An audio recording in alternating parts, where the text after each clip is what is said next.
Guía de práctica clínica para la prevención, diagnóstico, tratamiento y referencia de la paciente con amenaza de aborto en el primer y segundo nivel de atención.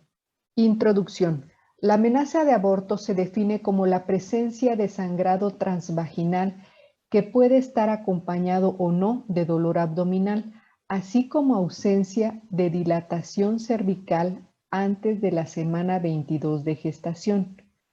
La amenaza de aborto temprana se define cuando existe un embarazo de menos de 14 semanas de gestación. La amenaza de aborto tardía es aquella que se presenta entre la semana 14 a 22. La amenaza de aborto es una de las complicaciones obstétricas más comunes.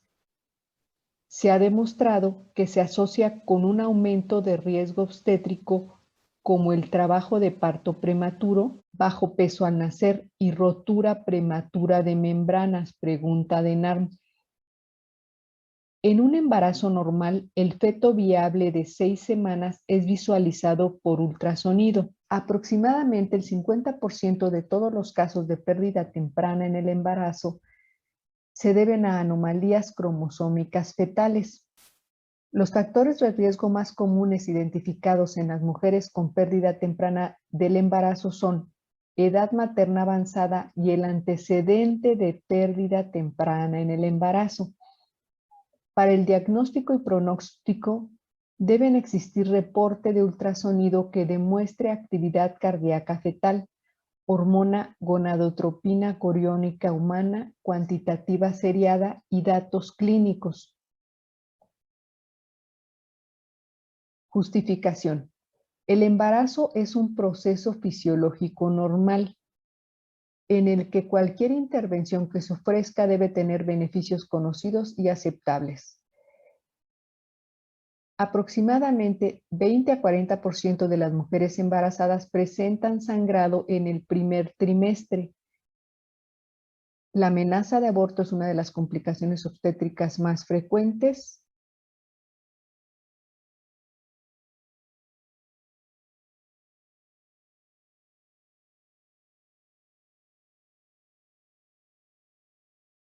Prevención. La suplementación de vitaminas antes y durante el embarazo ayuda a prevenir el aborto espontáneo. Se recomienda que todas las pacientes embarazadas tengan suplementación con vitaminas para prevenir el aborto espontáneo. Toda paciente que planea embarazarse y la embarazada deben recibir suplementos vitamínicos. La suplementación con vitamina A y C no ayudan a prevenir el aborto espontáneo. El aborto espontáneo se ha asociado con el aumento de los niveles de angustia, ansiedad y depresión. Proporcionar a todas las mujeres información y apoyo de una manera sensible, tomando en cuenta sus circunstancias personales y respuestas emocionales. La obesidad tiene un gran impacto en la fertilidad femenina, ya que está relacionada no solo con la pérdida gestacional, sino también con la infertilidad conyugal. Cada consulta prenatal debe tener una estructura y un enfoque. Las primeras consultas en el embarazo deben ser extensas para proporcionar información y tiempo para la discusión acerca del cribado y la toma de decisiones informadas. La consulta de control prenatal, idealmente a las 10 semanas, debe incluir detecciones y pruebas encaminadas a identificar a las mujeres que necesitan cuidados adicionales y el plan de atención para el embarazo, medir altura, peso y calcular el índice de masa corporal, comprobar por medio del análisis de sangre el tipo de grupo sanguíneo, el estado RHD, así como detectar anemia, hemoglobinopatías, aloanticuerpos de glóbulos rojos, el virus de la hepatitis B, el VIH, la susceptibilidad a la rubéola y sífilis. Detectar bacterinuria asintomática, informar a las mujeres menores de 25 años la alta prevalencia de infección por clamidia en su grupo de edad. Pregunta de NARP.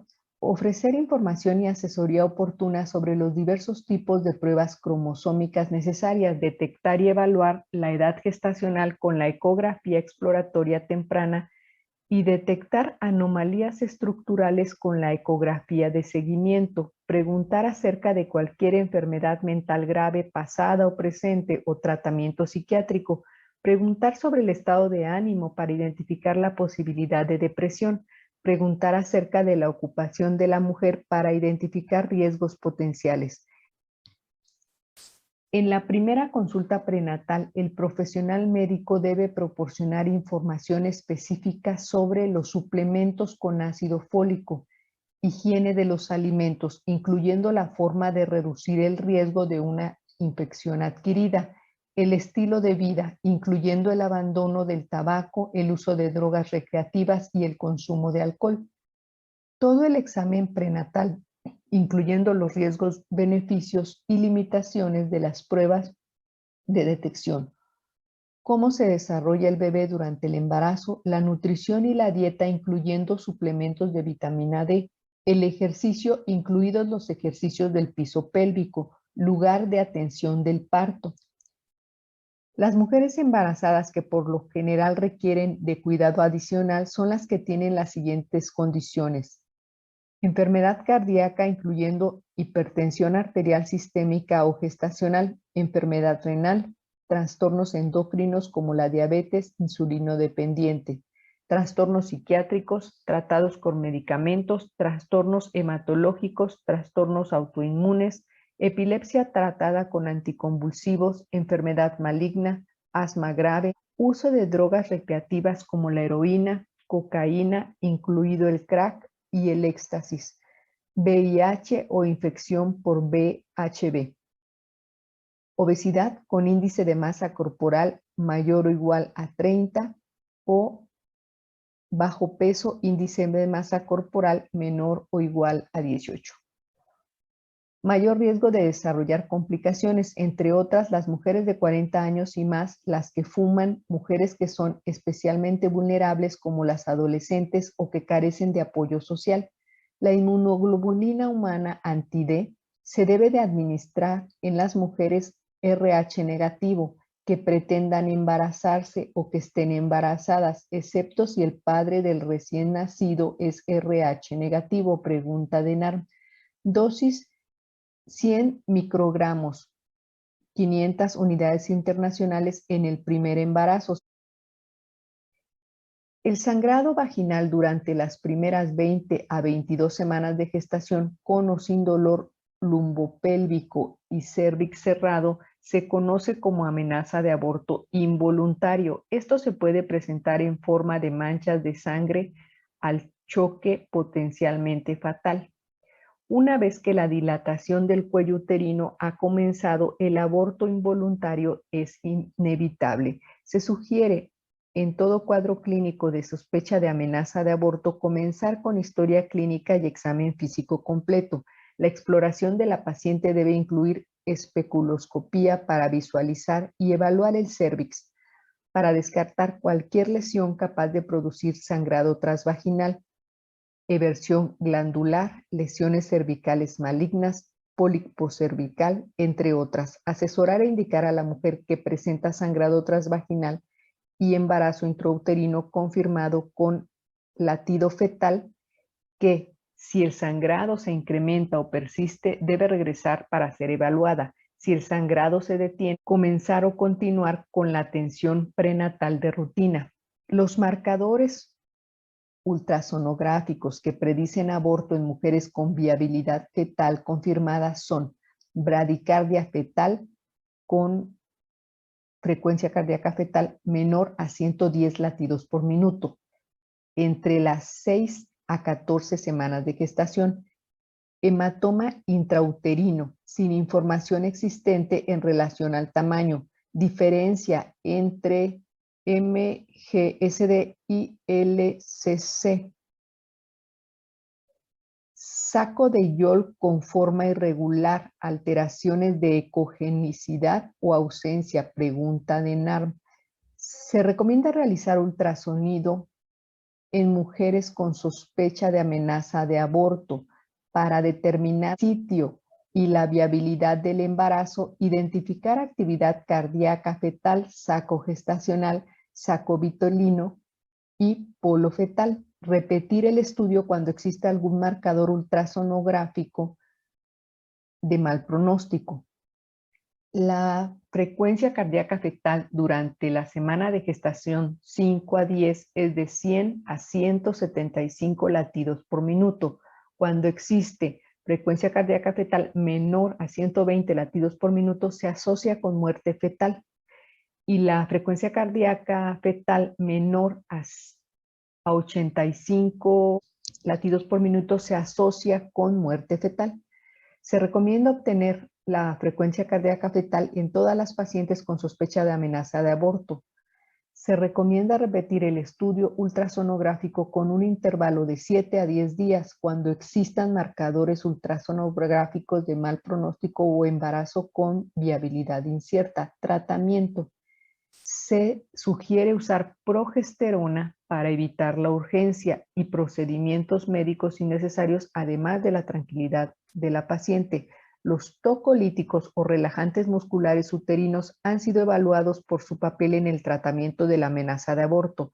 La presencia de la actividad uterina ha sido propuesta como un contribuyente potencial al riesgo de amenaza de aborto. Por lo tanto, la relajación de las células del músculo liso uterino potencialmente reducirá la motilidad uterina y el riesgo de progresión al aborto inevitable. Los tocolíticos que han sido evaluados incluyen la atropina, agentes escopolaminas e iosinas por su actividad antiespasmódica y beta agonistas, terbutalina, entre otros.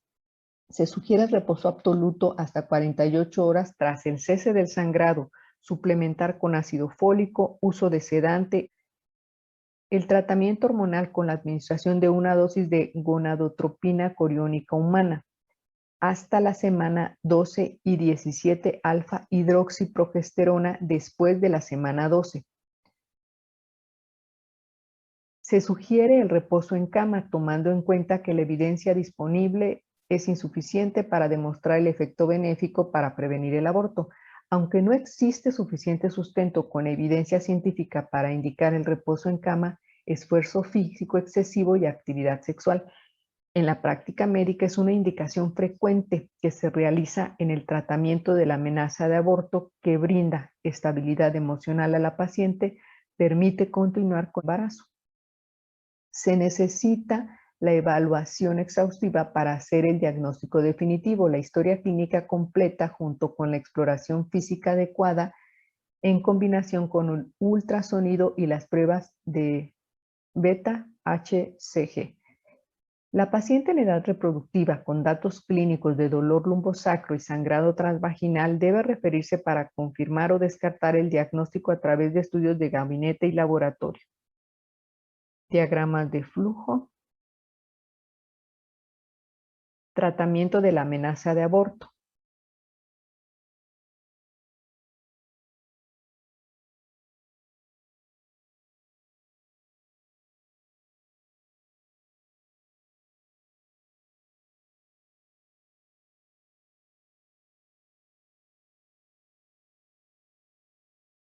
Etapas clínicas de la amenaza de aborto.